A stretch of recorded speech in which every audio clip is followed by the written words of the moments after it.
wabarakatuh. Salam sejahtera bagi kita semua. Om Swastiastu, Namo Buddhaya, salam kebajikan. Perkenalkan, saya Dwi Dita Dia Purbaningrum, mahasiswa STKIP PGRI Pacitan, program studi pendidikan guru sekolah dasar kelas A semester 2 dengan nomor induk mahasiswa 2186206032. Di sini saya akan mempresentasikan hasil penelitian saya berupa artikel ilmiah dengan judul Peran Sekolah dalam Melaksanakan Pendidikan Inklusi Studi Kasus Manajemen Kelas bagi Anak Tunagrahita di SDN Banjarjo. Penelitian ini merupakan tugas terstruktur yang wajib dalam mengikuti mata kuliah manajemen kelas sekolah dasar dengan dosen pengampu Ibu Urip Tisngati MPD. Langsung saja, dalam presentasi kali ini ada 3 tahap pembahasan. Yang pertama adalah pendahuluan, yang kedua adalah metode, dan yang terakhir adalah hasil dan pembahasan. Dalam tahap pendahuluan juga terbagi menjadi 3. Yang pertama adalah latar belakang, yang kedua adalah rumusan masalah, dan yang terakhir adalah tujuan penelitian. Di latar belakang ada beberapa hal yang akan dibahas. Yang pertama adalah pendidikan. Pendidikan menurut Undang-Undang Sistem Pendidikan Nasional Nomor 20 Tahun 2003 adalah usaha sadar dan terencana untuk mewujudkan suatu suasana belajar dan proses pembelajaran agar peserta didik secara aktif dapat mengembangkan potensi dirinya untuk memiliki kekuatan spiritual keagamaan, pengendalian diri, kepribadian, kecerdasan, akhlak mulia, serta keterampilan yang diperlukan dirinya, masyarakat, bangsa, dan negara. Bahkan tercantum dalam Undang-Undang Dasar 1945 bahwasanya pendidikan adalah hak segala bangsa, tidak terkecuali bagi anak yang berkebutuhan khusus atau ABK. Anak berkebutuhan khusus atau ABK adalah anak-anak yang mengalami penyimpangan, kelainan, ketunaan, baik dalam segi fisik, mental, emosi, dan sosial, dan atau gabungan dari hal-hal tersebut sedemikian rupa, sehingga mereka memerlukan pelayanan pendidikan yang khusus yang disesuaikan dengan penyimpangan, kelainan, dan atau ketunaan mereka. Anak berkebutuhan khusus atau ABK dibedakan menjadi 2 konsep. Yang pertama adalah ABK bersifat sementara atau temporari, dan yang kedua adalah ABK bersifat menetap atau permanen. ABK bersifat sementara atau temporari adalah anak yang mengalami baik hambatan belajar maupun hambatan perkembangan yang disebabkan oleh faktor eksternal, biasanya seperti trauma karena suatu kejadian. Nah, anak berkebutuhan khusus tersebut tidak selamanya atau tidak permanen, sehingga dikatakan temporari atau bisa sembuh. Dan yang kedua adalah anak berkebutuhan khusus bersifat menetap atau permanen.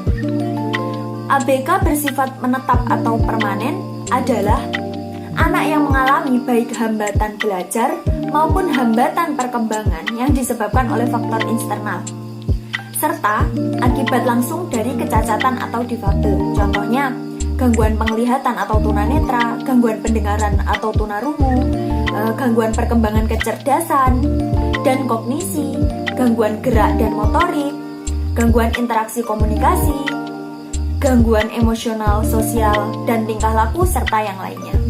Berdasarkan judul dari artikel ilmiah ini, yaitu Peran Sekolah dalam Menerapkan Pendidikan Inklusi Studi Kasus Manajemen Kelas bagi Anak Tunagrahita di SDN Banjarjo.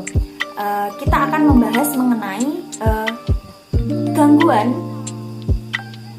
perkembangan maupun gangguan belajar, yaitu tunagrahita. Tunagrahita adalah individu yang memiliki kemampuan intelektual di bawah rata-rata atau retardasi mental, ditandai dengan keterbatasan inteligensi dan ketidakcakapan dalam interaksi sosial. Anak tunagrahita membutuhkan perhatian yang lebih dalam pengenalan dan pemahaman akan suatu materi, yang tentunya membutuhkan layanan pendidikan yang khusus. layanan pendidikan bagi anak berkebutuhan khusus dibagi menjadi dua, yaitu pendidikan segregasi dan yang kedua adalah pendidikan terpadu. Pendidikan segregasi merupakan sistem pendidikan yang memisahkan anak berkebutuhan khusus dari sistem pendidikan reguler. Bentuk dari pendidikan segregasi itu sendiri adalah seperti SLB, SDLB, SMPLB, SMA, dan SMALB. Sedangkan pendidikan terpadu adalah pendidikan yang memberikan kesempatan bagi anak berkebutuhan khusus untuk mengikuti pendidikan di sekolah reguler tanpa adanya perlakuan khusus yang disesuaikan dengan kebutuhan individual anak. Itu menurut DIT PSLB tahun 2007. Dari dua sistem pendidikan tersebut, yaitu sistem pendidikan segregasi dan sistem pendidikan terpadu, itu masih memberikan batasan antara anak berkebutuhan khusus dengan dunia luar di sekitarnya, yang mengakibatkan anak berkebutuhan khusus belum mampu untuk menjalin interaksi maupun bekerja sama dengan anak-anak pada umumnya, dan hal itu juga akan berdampak pada masa depan si anak berkebutuhan khusus tersebut. Sebagai salah satu solusi untuk menangani hal tersebut, pemerintah menyerukan adanya konsep pendidikan inklusi yang diharapkan mampu membuat masyarakat mau untuk menerima si anak berkebutuhan khusus tersebut di tengah-tengah lingkungan masyarakat tanpa memandang kelainan dan hambatan yang dimiliki si anak berkebutuhan khusus tersebut.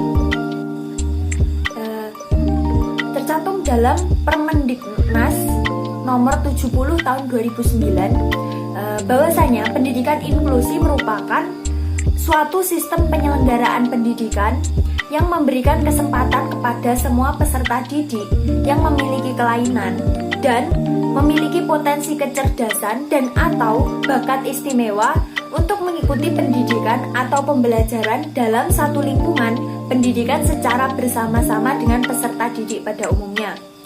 Selain itu, Mulyono pada tahun 2003 juga mengatakan bahwa pendidikan inklusi adalah pendidikan yang mengikut sertakan anak-anak berkebutuhan khusus untuk belajar bersama-sama dengan anak-anak sebayanya di sekolah reguler, dan pada akhirnya mereka menjadi bagian dari masyarakat tersebut sehingga tercipta suasana belajar yang kondusif.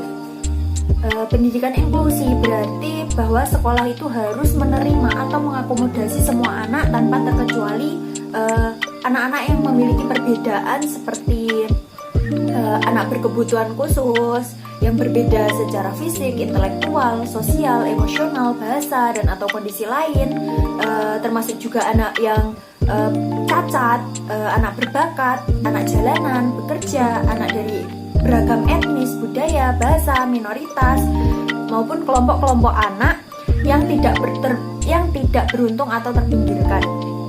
Nah, itulah yang dimaksud dengan pendidikan inklusif sebagai one school for all atau satu sekolah untuk semuanya, untuk semua golongan. Tentunya, sistem pendidikan inklusi ini juga memiliki kekurangan tersendiri. Seperti halnya sistem kurikulum pendidikan umum yang sekarang memang belum mengakomodasi adanya anak-anak yang berkebutuhan khusus atau malah difabel.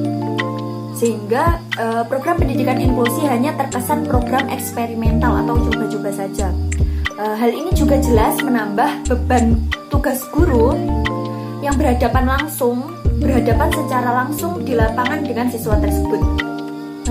Di satu sisi, guru harus memenuhi tuntutan hati nuraninya untuk mencerdaskan seluruh siswanya, sementara di sisi lain para guru tidak memiliki keterampilan yang cukup untuk menyampaikan materi pelajaran kepada siswa yang difabel.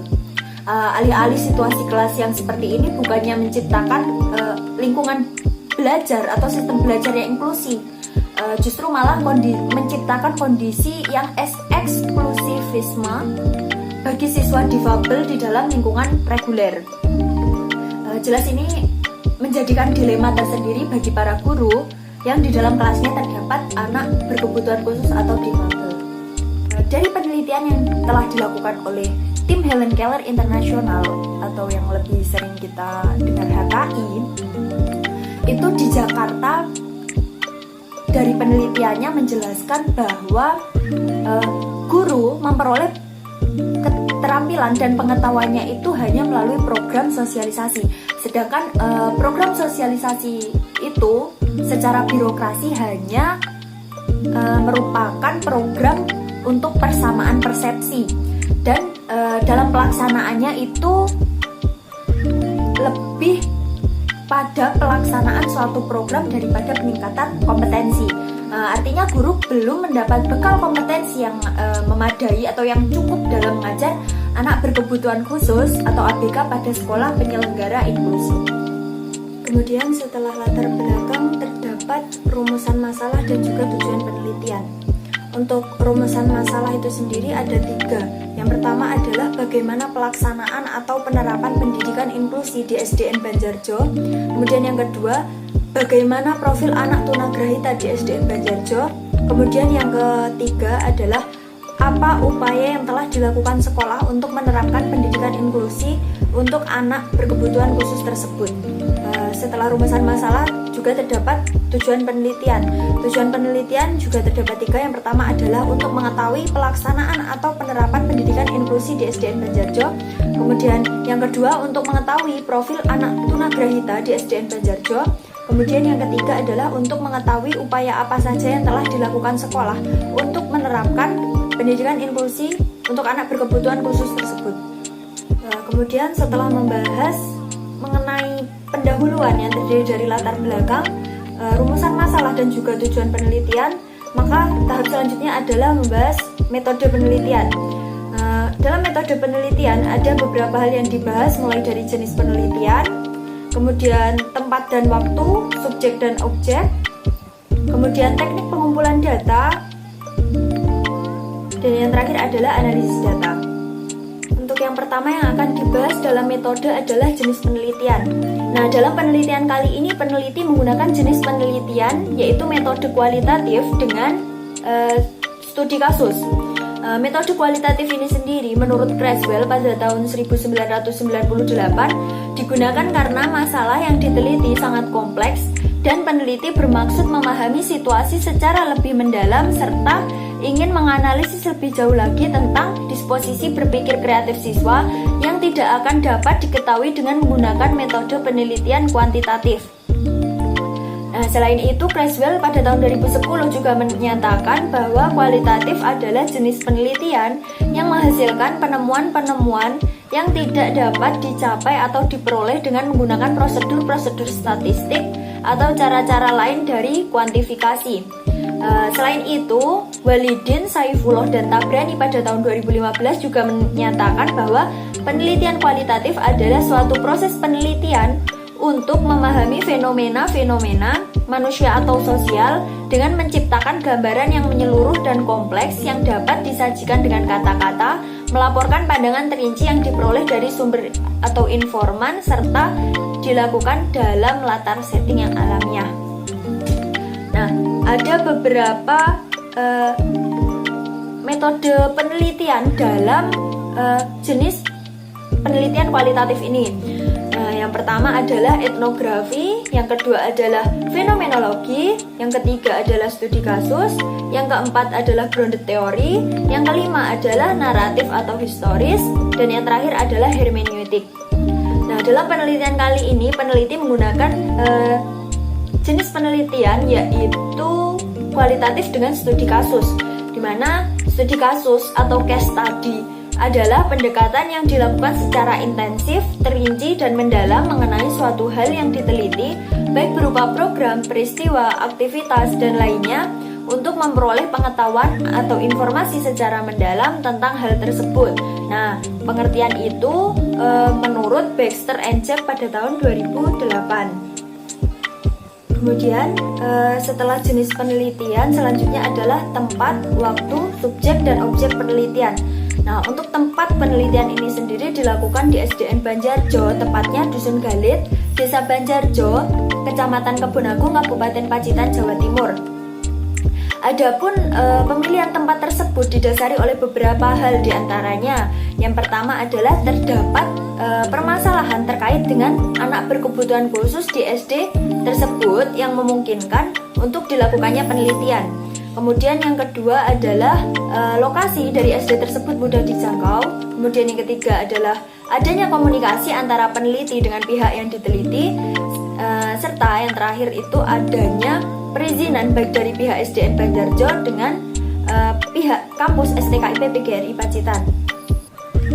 Untuk waktu penelitian ini sendiri dilakukan dalam 2 waktu. Yang pertama adalah studi kasus 1 yang dilaksanakan pada tanggal 25 Mei 2022 hingga 2 Juni 2022. Dan yang kedua adalah studi kasus 2 yang dilaksanakan pada tanggal 17 Juni tahun 2022. Kemudian selanjutnya adalah subjek penelitian. Nah, dalam penelitian kali ini peneliti memilih subjek atau responden atau sampel dengan menggunakan teknik non-probability sampling, lebih tepatnya purposive sampling. Nah, menurut Sugiono pada tahun 2014, non-probability sampling adalah teknik pengambilan sampel yang tidak memberi peluang atau kesempatan yang sama bagi setiap unsur atau anggota populasi untuk dipilih menjadi sampel. Jadi, pemilihan responden atau sampel pada penelitian kali ini didasarkan atas kriteria-kriteria tertentu. Nah, dalam artian, hanya orang tertentu saja yang mengetahui informasi terkait bab yang diteliti untuk menjadi sampling dari penelitian ini. Ada 2 subjek yang dijadikan sampling dalam penelitian ini. Yang pertama adalah Arif seorang siswa yang merupakan anak berkebutuhan khusus, dan yang kedua adalah Ibu Suratri yang merupakan guru dan wali kelas dari anak berkebutuhan khusus tersebut.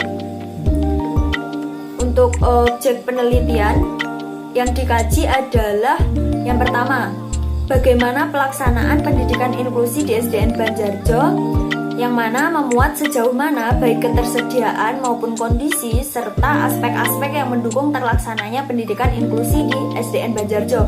Kemudian yang kedua adalah bagaimana profil anak tunagrahita baik dalam aktivitas belajar maupun komunikasi sehari-hari di sekolah. Kemudian yang ketiga adalah upaya apa saja yang telah dilakukan sekolah untuk menerapkan pendidikan inklusi terkait anak berkebutuhan khusus di SDN Banjarjo. Kemudian yang selanjutnya adalah teknik pengumpulan data. Nah, dalam penelitian ini teknik yang digunakan peneliti dalam pengumpulan data yaitu interview atau wawancara dan observasi, yang mana dengan menggunakan mekanisme keabsahan data yaitu triangulasi sumber. Yang pertama adalah interview atau wawancara. Interview atau wawancara ini yang dilakukan oleh peneliti menggunakan wawancara semi struktur, yang mana wawancara semi struktur ini sendiri adalah wawancara yang sudah cukup mendalam karena adanya penggabungan antara wawancara yang berpedoman pada pertanyaan-pertanyaan yang telah disiapkan atau disusun sebelumnya berupa instrumen wawancara, dan juga pertanyaan yang lebih luas dan mendalam tanpa hanya berpaku pada pedoman yang sudah ada. Kemudian metode observasi. Metode observasi yang digunakan dalam penelitian ini adalah observasi dengan partisipan, yang mana partisipan itu sendiri adalah anak berkebutuhan khusus, yaitu Mas Arif. Kemudian mekanisme keabsahan data yang digunakan adalah triangulasi sumber, yang mana triangulasi sumber itu dapat mempertajam data yang dapat dipercaya jika dilakukan dengan cara mengecek data yang diperoleh selama perisetan atau penelitian melalui beberapa sumber atau informan. Itu menurut Sugiono pada tahun 2017 dan 2016. Kemudian yang selanjutnya adalah analisis data. Nah, menurut Sugiono pada tahun 2012, analisis data merupakan proses mencari dan menyusun secara sistematis data yang diperoleh dari hasil wawancara, catatan lapangan, dokumentasi dengan cara mengorganisasikan ke dalam kategori, menjabarkan ke dalam unit-unit, melakukan sintesa, menyusun ke dalam pola, memilih yang penting dan akan dipelajari, serta membuat kesimpulan sehingga mudah dipahami oleh diri sendiri maupun orang lain. Ada 3 tahapan dalam analisis data. Yang pertama adalah reduksi data, yang kedua adalah display data atau penyajian data, dan yang terakhir adalah penarikan kesimpulan atau konklusi. Nah, yang pertama adalah reduksi data. Nah, dari penelitian mulai dari studi kasus 1 hingga studi kasus 2, peneliti mendapatkan banyak sekali data yang kompleks serta rumit. Oleh karena itu penting dilakukannya analisis data melalui reduksi data. Nah, mereduksi ini sendiri berarti memilih hal-hal yang penting, merangkum, memfokuskan pada hal-hal yang dibutuhkan, serta menentukan akan dibawa kemana pembahasan mengenai penelitian ini. Nah, dari banyaknya hal-hal yang didapat pada saat penelitian, telah ditentukannya topik pembahasan serta apa-apa saja yang akan dibahas dalam penelitian kali ini. Yang mana topik tersebut adalah merujuk pada judul, yaitu peran sekolah dalam melaksanakan pendidikan inklusi, yang mana itu adalah studi kasus manajemen kelas bagi anak tunagrahita di SDN Banjarjo. Kemudian yang kedua adalah penyajian data atau display data. Nah, setelah data direduksi dan dipilih-pilih sedemikian rupa, kemudian data akan didisplay atau disajikan. Hal ini ditujukan agar data lebih terstruktur serta mudah dipahami. Penyajian data adalah proses penyusunan data yang diperoleh sebelumnya sehingga memungkinkan adanya penarikan kesimpulan. Nah, dalam penelitian metode kualitatif itu bentuk penyajian dari data tersebut itu bisa berupa teks naratif berbentuk catatan lapangan, grafik, bagan, matriks, dan jaringan. Kemudian yang terakhir adalah penarikan kesimpulan atau konklusi. Nah, setelah data direduksi kemudian disajikan, maka tahap terakhir dari analisis data ini adalah penarikan kesimpulan atau konklusi dari pembahasan penelitian yang telah dilakukan. Setelah penjelasan mulai dari pendahuluan, kemudian metode, maka yang selanjutnya adalah hasil dan pembahasan. Nah, dari penelitian yang telah dilakukan sebelumnya ada 3 rumusan masalah yang dianggap penting dan dibahas dalam pembahasan ini. Yang pertama adalah penerapan pendidikan inklusi di SDN Banjarjo. Kemudian yang kedua adalah profil dari anak berkebutuhan khusus tunagrahita di SDN Banjarjo. Dan yang terakhir adalah upaya sekolah untuk menerapkan pendidikan inklusi terkait anak berkebutuhan khusus di SDN Banjarjo. Nah, yang pertama adalah penerapan pendidikan inklusi di SDN Banjarjo. Sekolah adalah jalur pendidikan yang paling mutakhir untuk menuntut ilmu. Biasanya peserta didik anak berkebutuhan khusus sekolah di sekolah luar biasa atau SLB. Tapi sekarang sudah banyak sekolah yang menerapkan pendidikan inklusi dengan memperbolehkan peserta didik berkebutuhan khusus untuk mengenyam pendidikan di sekolah reguler bersama dengan peserta didik lainnya. Nah, hal ini membuat sebagian orang tua yang termasuk dalam golongan ekonomi lemah yang memiliki anak berkebutuhan khusus tidak terbebani untuk menyekolahkan anaknya, yang mana biaya dari sekolah luar biasa ini tergolong cukup mahal.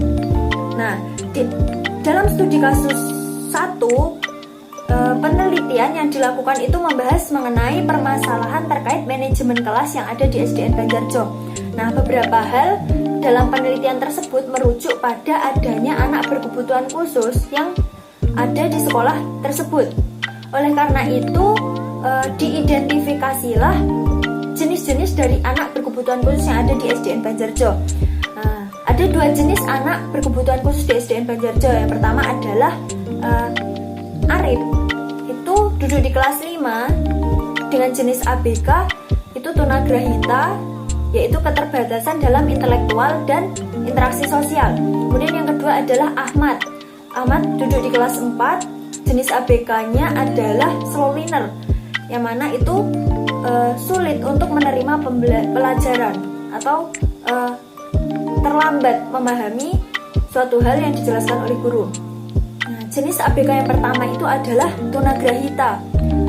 Menurut Rojab Tiah, K dan Erawati serta Sunarko pada tahun 2019 menjelaskan bahwa tunagrahita atau yang disebut dengan disabilitas intelektual merupakan istilah resmi yang digunakan di Indonesia untuk menyebut keadaan pada fungsi pikir mengalami gangguan karena tingkat kecerdasan yang di bawah rata-rata, yaitu dengan IQ antara 50-70.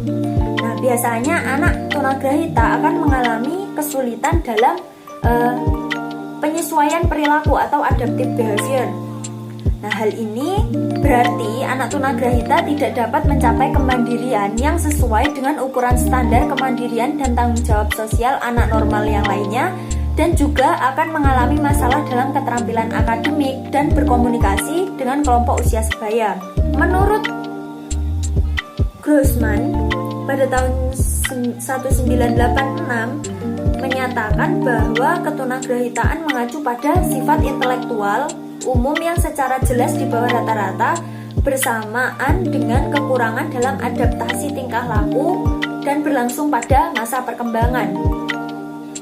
Ada beberapa karakteristik anak tunagrahita. Yang pertama adalah anak tunagrahita memiliki kecerdasan di bawah rata-rata sedemikian rupa dibandingkan dengan anak normal pada umumnya. Yang kedua adalah adanya keterbatasan dalam perkembangan tingkah laku pada masa perkembangan. Kemudian yang ketiga adalah terlambat atau terbelakang dalam perkembangan mental dan sosial. Dan yang keempat adalah mengalami kesulitan dalam berbicara dan berkomunikasi. Dan yang terakhir adalah keterlambatan atau keterbelakangan mental yang dialami tunagrahita menyebabkan mereka tidak berperilaku sesuai dengan usianya. Kemudian jenis ABK yang kedua adalah slow learner. Menurut Becker, pada tahun 1975, anak slow learner atau lambat belajar adalah anak yang mempunyai kemampuan belajar di bawah rata-rata dengan IQ 75-90. Anak lambat belajar mempunyai kondisi fisik serta perkembangan yang sama dengan anak normal. Hanya saja dalam segi kemasakannya anak lambat belajar mengalami keterlambatan. Misalnya kemampuan berbicara dan berbahasa anak lambat belajar lebih lambat dari kemampuan anak seusianya.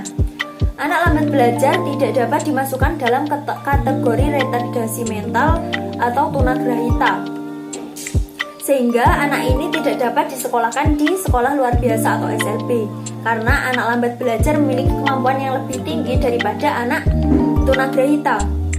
Hal ini sering membuat orang tua atau guru merasa bingung untuk menempatkan anak lambat belajar. Ada beberapa karakteristik anak lambat belajar atau slow learner menurut Sedianingrum pada tahun 2003. Yang pertama adalah mengalami kesulitan kalau harus berpikir abstrak atau mendalam. Pemikiran anak hanya seputar hal-hal yang berkaitan dengan pengalaman konkret dalam kehidupan sehari-hari. Kemudian yang kedua, anak sulit konsentrasi, kemampuan untuk memusatkan perhatian itu pendek dibandingkan dengan anak-anak lain. Perhatian anak lambat belajar itu mudah lepas. Kemudian yang ketiga adalah anak mengalami kesulitan dalam mengekspresikan diri. Anak lambat belajar sulit untuk memahami makna dari kata-kata dan aturan berbahasanya tidak tepat dan tidak lancar. Kemudian yang keempat adalah anak mengalami kesulitan untuk mengungkapkan apa yang ingin dilakukannya. Anak lambat belajar membutuhkan lebih banyak pengarahan dan pengawasan, tetapi tidak untuk terlalu dikekang atau dilindungi. Kemudian yang kelima adalah reaksi anak lambat belajar lebih lambat daripada anak pada umumnya. Anak tersebut tidak segera menangkap apa yang diinginkan oleh orang tua atau gurunya. Segala hal perlu disederhanakan dan diulang dengan cara yang berbeda dan selalu diingatkan dari waktu ke waktu. Intinya sulit untuk paham. Kemudian yang keenam adalah wawasan anak tentang dunia cenderung lebih sempit dibandingkan dengan anak pada umumnya. Guru dapat membantu anak mengembangkan wawasannya dengan cara menghubungkan mata pelajaran yang diajarkan dengan kehidupan sehari-hari. Kemudian yang terakhir adalah membaca adalah kegiatan yang sulit dikuasai anak lambat belajar atau slow learner. Oleh karena itu, penguasaan materi pelajaran biasanya lebih mudah jika tidak terlalu banyak mencakup kegiatan membaca.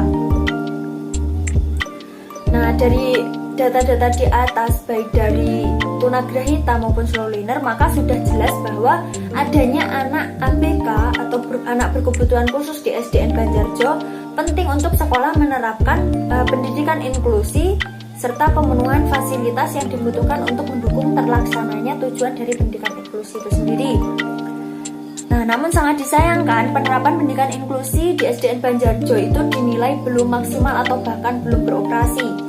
Menurut keterangan dari narasumber yang bernama Ibu Suratri yang merupakan wali kelas dari anak berkebutuhan khusus tersebut, Itu di satu sisi sekolah wajib menerima siswanya dalam keadaan apapun, terlebih lagi sudah ditetapkan dalam peraturan terkait adanya pendidikan inklusi. Namun di sisi lain yang menjadi masalah adalah tidak adanya guru yang berpengalaman untuk mengajar dalam pendidikan inklusi, sehingga ABK tersebut lebih tepatnya selalu tertinggal. Nah, guru mengaku hanya mengetahui pendidikan inklusi melalui seminar dan kemampuan itu dirasanya belum mampu untuk menangani ABK secara optimal. Sekolah sudah pernah mengusulkan perlunya guru dengan background mampu menangani anak berkebutuhan khusus atau mampu menjalankan pendidikan inklusi kepada dinas pendidikan. Namun dari dinas pendidikan itu sendiri belum memberikan hasil. Menurut hasil wawancara yang telah dilakukan, penerapan pendidikan inklusi di SDN Banjarjo secara teknis lebih diserahkan kepada pendidik atau guru, yang utamanya wali kelas dengan pendekatan-pendekatan dan kemampuan guru yang minim atau seadanya. Selanjutnya adalah topik kedua atau rumusan masalah kedua, yaitu profil anak tunagrahita di SDN Banjarjo. Nah, sebelumnya telah dipaparkan sedikit mengenai informasi dari anak tunagrahita di SDN Banjarjo. Nah, dari pemaparan informasi dari identifikasi yang dilakukan sebelumnya, itu Arif merupakan anak berkebutuhan khusus penyandang tunagrahita di SDN Banjarjo. Nah, dia duduk di kelas 5 pada usianya yang sudah menginjak 17 tahun. Hal itu bisa dibuktikan dengan pada saat studi kasus pertama itu anak berkebutuhan khusus, yaitu Mas Arif itu sendiri izin untuk tidak sekolah pada hari itu dikarenakan sedang membuat KTP. Kemudian peneliti membuat perjanjian antara wali kelas dengan anak berkebutuhan khusus itu untuk melakukan wawancara dan observasi, yaitu pada studi kasus 2. Nah, dari wawancara yang telah dilakukan itu ada dua pernyataan. Yang pertama adalah pernyataan dari Ibu Suratri dan yang kedua adalah pernyataan dari Arif. Nah, dari pernyataan Bu Suratri itu yang pertama, memang penting pemenuhan fasilitas demi keberhasilan diterapkannya sistem pendidikan inklusi. Kemudian tentunya untuk menerapkan pendidikan inklusi ini sendiri membutuhkan tenaga khusus yang paham tentang hal itu. Selanjutnya, dikarenakan di SDN Banjarjo tidak terdapat tenaga khusus tersebut, pihak sekolah menerapkan pendidikan inklusi dengan semampunya saja. Nah, sebelum mengajar di SDN Banjarjo, Ibu Suratri sudah pernah mengajar di sekolah lain, yang mana sekolah tersebut juga terdapat anak berkebutuhan khusus di dalam kelasnya. Namun hal itu dirasa belum cukup karena beda jenis ABK itu tentunya juga beda cara penanganannya. Di samping itu di sekolah sebelumnya dia juga bukan merupakan tenaga khusus di bidang tersebut. Dia hanya merupakan guru pembantu yang ikut menangani anak berkebutuhan khusus tersebut. Nah, anak tersebut yaitu Mas Arif, anak berkebutuhan khusus penyandang tunagrahita tersebut dipasrahkan oleh orang tuanya di SDN Banjarjo dengan alasan agar tidak salah pergaulan, di mana dengan kondisinya saat ini, dengan usianya saat ini, dia malah belum tahu mana yang seharusnya dilakukan dan mana yang tidak boleh dilakukan karena keterbatasan dari pemikiran Mas Arif itu sendiri. Kemudian sekolah sudah pernah menyarankan Arif kepada orang tuanya untuk sekolah di SLB agar lebih bisa tertangani. Namun dari pihak keluarga itu sendiri tidak setuju karena selain jarak dari rumah dengan SLB cukup jauh, juga tidak ada yang bertanggung jawab untuk antar jemput. Selain itu, biaya sekolah di SLB juga relatif lebih mahal. Kemudian Arif sering diganggu teman-temannya, namun hal itu dikarenakan Arif sendiri yang memancing perhatian dari teman-temannya. Kemudian Arif dengan usianya yang bisa dikatakan bukan usia SD lagi, sebelumnya tidak bisa dimasukkan ke dapodik. Namun seiring berjalannya waktu dengan usaha sekolah yang berkonsultasi dengan pihak dinas pendidikan setempat, akhirnya pada tahun ini Arif sudah bisa dimasukkan ke dalam Dapodik. Arif sangat sulit menerima pelajaran. Dia memang aktif di kelas, dia relatif aktif dan suka berbicara di kelas, tapi keaktifan tersebut tidak merujuk pada pembelajaran yang dilakukan, melainkan dia membahas hal-hal yang tidak ada di dalam pembelajaran itu sendiri. Nah, sebelum bisa masuk ke Dapodik, dikarenakan dia sangat sulit menerima pelajaran, sistem evaluasi untuk anak tersebut hanya dilakukan semata-mata formalitas saja. Menurut keterangan dari Ibu Suratri, dia dinaikkan kelas karena untuk memicu semangatnya belajar, agar dia dapat mau terus-menerus belajar, dan itu diharapkan bisa menyusul teman-temannya yang lain. Kemudian menurut keterangan dari Ibu Suratri, Arif sering tidak membayar buku. Dari pihak sekolah itu sering membayarkan buku dari Mas Arif itu sendiri. Nah, di sisi lain keterbatasan yang dimiliki Mas Arif itu juga dia memiliki nilai lebih dalam bidang olahraga. Dia hobi bermain voli dan sepak bola. Kemudian yang kedua adalah pernyataan dari anak berkebutuhan khusus, yaitu Arif. Dari pernyataan yang diberikan oleh Arif tidak banyak data yang bisa kami terima. Itu dikarenakan dari dia berkomunikasi itu sendiri itu sulit. Jadi hanya ada beberapa yang bisa kami tangkap informasi dari Arif tersebut. Yang pertama adalah dia berhenti sekolah saat duduk di kelas 2 dan kembali sekolah pada usianya yang sudah 13 tahun. Sehingga pada usia 13 tahun yang sudah sewajarnya itu sudah di atasnya, dia malah masih mengulang di kelas 2. Selama bersekolah kembali, Arif tidak naik kelas sebanyak 2 kali. Sehingga di umurnya yang ke-17 dia masih duduk di kelas 5. Kemudian Arif ingin melanjutkan pendidikan di pondok setelah lulus SD. Dia bercita-cita menjadi TNI. Nah, dari situ kita sudah bisa melihat semangat belajar dari Arif itu sendiri. Menurut keterangannya, Arif sering diganggu oleh teman-temannya. Teman-teman di lingkungan tempat tinggalnya adalah siswa SMA atau sudah dewasa, sehingga pergaulannya pun juga bebas. Arif tinggal bersama neneknya di lingkungan Banjarjo dan tinggal bersama ibu dan ayah tirinya di Nanggungan.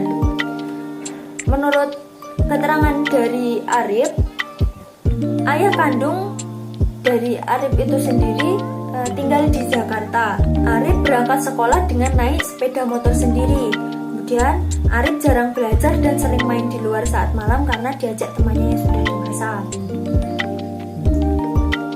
Nah, dari kegiatan wawancara yang telah dilakukan untuk memperoleh data-data yang telah saya sebutkan tadi, peneliti juga mengobservasi atau mengamati mulai dari tingkah laku hingga kemampuan berinteraksi anak tersebut, yang mana dari pengamatan tersebut peneliti mengetahui bahwa Arif terlihat mudah tertarik dengan lawan jenis karena usianya yang sudah dibilang pubertas.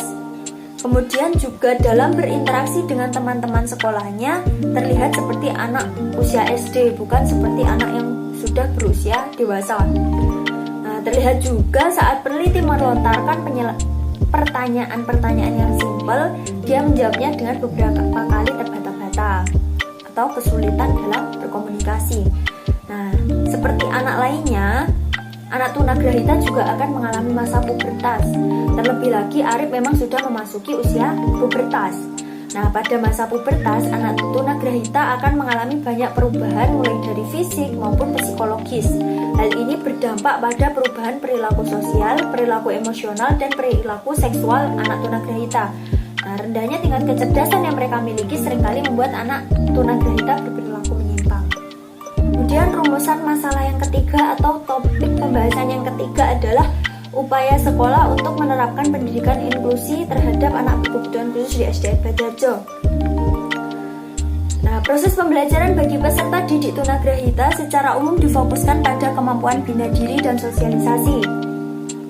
Menurut Yang, Brain, dan Chiu pada tahun 2016 menjelaskan bahwa sebagian besar anak yang mengalami hambatan intelektual tidak mendapatkan pelayanan dan bergantung kepada keluarganya untuk bertahan hidup dan berkembang. Menurut Yu Jae Choi, Oscar Gulboy, dan Kaya pada tahun 2018 memperjelas bahwa anak dengan hambatan intelektual mengalami kesulitan untuk mendapatkan kesempatan dalam membangun interaksi sosial sehingga sangat dibutuhkan aktivitas-aktivitas positif pengisi waktu luang. Menurut Nyisik pada tahun 2018 menambahkan bahwa peserta didik dengan hambatan intelektual memiliki batasan fungsi intelektual atau dalam belajar memberikan alasan dan memecahkan masalah, serta adaptasi perilaku khususnya tentang tantangan terhadap kegelisahan dan kepercayaan diri di bawah tekanan-tekanan tugas sekolah. Nah, untuk tercapainya hasil belajar, maka proses pembelajaran bagi anak tunagrahita ringan harus dirancang seunik dan sesederhana mungkin agar mudah dipahami. Akan dijelaskan upaya baik dari sekolah maupun dari guru itu sendiri untuk menerapkan pendidikan inklusi terhadap adanya anak berkebutuhan khusus di SDN Banjarjo. Yang pertama adalah upaya sekolah. Upaya sekolah itu ada 3. Yang pertama adalah berkonsultasi dengan dinas pendidikan setempat. Yang kedua, komunikasi dengan orang tua untuk bekerja sama dalam menangani anak tersebut. Namun di SDN Banjarjo ini sendiri komunikasi antara orang tua dan sekolah itu kurang. Kemudian yang terakhir adalah melakukan pembinaan kepada guru sebisa mungkin, baik lewat kepala sekolah maupun lewat platform sosialisasi yang diberikan untuk pelatihan guru. Selain upaya dari sekolah, juga terdapat upaya-upaya guru untuk menerapkan pendidikan inklusi terhadap adanya anak berkebutuhan khusus di SDN Banjarjo. Yang pertama adalah melakukan strategi pendekatan-pendekatan dalam menyampaikan materi pelajaran. Terkadang guru juga sewaktu-waktu memanggil ABK tersebut untuk memberikan pelajaran tambahan seperti belajar membaca, menulis, berhitung, serta yang lainnya secara face to face atau 4 mata secara bergantian antar anak ABK yang satu dengan ABK yang lain. Dan yang kedua adalah menjalin hubungan agar ABK tersebut nyaman berada di dekat guru sehingga proses pembelajaran juga lebih efektif. Kemudian yang ketiga adalah melakukan bimbingan konseling kepada anak berkebutuhan khusus. Hal ini ditujukan agar mental dari anak berkebutuhan khusus itu sendiri terbimbing. Kemudian yang keempat adalah melakukan kerjasama antar guru. Jadi antar guru yang satu dengan guru yang lainnya juga saling bekerja sama, karena tidak menutup kemungkinan dalam satu sekolah yang sama guru itu akan bertemu dengan murid itu sendiri. Jadi untuk menangani anak berkebutuhan khusus itu sendiri bukan merupakan satu tanggung jawab guru, melainkan tanggung jawab seluruh warga sekolah, baik dari kepala sekolah, wali kelas maupun guru pengajar yang lainnya. Kemudian yang selanjutnya adalah memberikan motivasi kepada ABK, dan yang terakhir adalah mencoba mengembangkan potensi yang dimiliki oleh anak berkebutuhan khusus itu. Nah, tentunya upaya-upaya di atas belum optimal untuk bisa dibilang pendidikan inklusi sudah diterapkan di SDN Banjarjo dikarenakan beberapa faktor hambatan yang ada. Yang pertama adalah terbatasnya fasilitas penunjang penerapan pendidikan inklusi karena belum adanya pemikiran penuh untuk penerapan secara optimal. Kemudian yang kedua adalah terbatasnya kemampuan tenaga pendidik, dan yang ketiga adalah kurangnya kerjasama dengan pihak keluarga. Nah, selain faktor penghambat, juga terdapat beberapa faktor pendukung adanya penerapan pendidikan inklusi di SDN Banjarjo. Yang pertama adalah adanya semangat belajar dari anak-anak berkebutuhan khusus itu. Kemudian yang kedua, adanya regulasi yang telah ditetapkan mengenai penerapan pendidikan inklusi, yaitu regulasinya sebelumnya ada pada Permendiknas nomor 70 tahun 2009. Kemudian yang terakhir adalah sikap guru dan orang tua yang menginginkan keterbatasan anak berkebutuhan khusus memiliki pendidikan dan kehidupan yang layak. Nah, setelah membahas mulai dari pendahuluan, metode, kemudian hasil dan pembahasan, maka yang terakhir adalah kesimpulan. Nah, berdasarkan hasil penelitian serta pembahasan mengenai sistem pendidikan inklusi di SDN Banjarjo, maka dapat disimpulkan bahwa secara umum penerapan sistem pendidikan di sini belum optimal, bahkan malah belum beroperasi. Nah, kesimpulan ini didasarkan atas 3 aspek rumusan masalah yang diambil dari hasil wawancara serta observasi. Nah, ketiga aspek tersebut adalah yang pertama adalah penerapan pendidikan inklusi di SDN Banjarjo. Terdapat 2 jenis ABK, yaitu tunagrahita dan slow learner, yang memungkinkan sekolah untuk menerapkan pendidikan inklusi. Namun hal ini seakan sulit untuk dicapai karena beberapa hal tersebut yang telah saya sebutkan tadi memungkinkan adanya penerapan pendidikan inklusi di sini sulit beroperasi. Dan yang kedua adalah profil ABK tunagrahita di SDN Banjarjo. Terdapat 1 anak tunagrahita yang bernama Arif. Dia mengalami keterlambatan pertumbuhan mental dengan kemampuan belajar di bawah rata-rata. Namun di samping keterbatasannya, dia memiliki kelebihan dalam bidang olahraga. Nah, yang ketiga adalah upaya sekolah untuk menerapkan pendidikan inklusi terhadap ABK di SDN Banjarjo. Nah, berbagai upaya yang telah dilakukan sekolah agar dapat menerapkan sistem pendidikan ini mulai dari konsultasi dengan dinas pendidikan hingga melakukan pendekatan-pendekatan tertentu dengan anak berkebutuhan khusus tersebut. Maka untuk penerapan pendidikan inklusi ini perlu mempertimbangkan adanya faktor penghambat dan juga faktor pendukung yang ada. Nah, dari pembahasan yang telah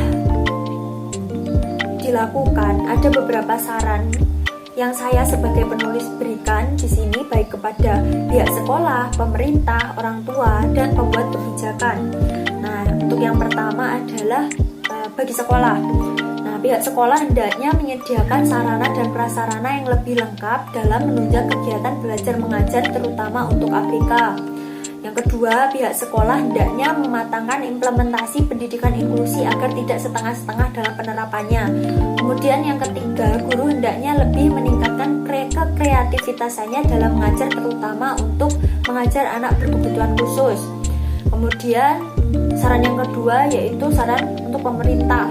Yang pertama, pemerintah perlu memberikan pedoman yang jelas melalui sistem kurikulum yang sesuai dengan prinsip inklusi agar sekolah dapat melaksanakan kegiatan belajar mengajar dengan berpedoman pada kurikulum tersebut.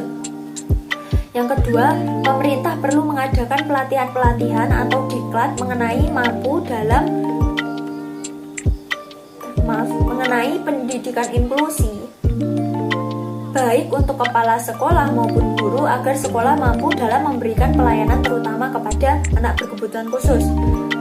Kemudian yang ketiga adalah pemerintah hendaknya lebih banyak memberikan bantuan terutama sarana prasarana untuk mendukung penyelenggaraan pendidikan inklusi. Kemudian saran selanjutnya yaitu saran untuk orang tua.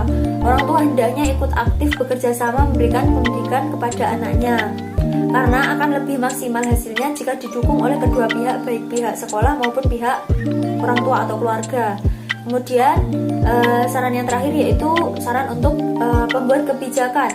Yang pertama adalah perlu adanya keseriusan dalam penyelenggaraan pendidikan inklusi, khususnya di daerah, yaitu dari Dinas Pendidikan dalam memberikan sarana dan prasarana, pelatihan-pelatihan, dan penerimaan serta pengalokasian tenaga pendidik di sekolah penyelenggara inklusi.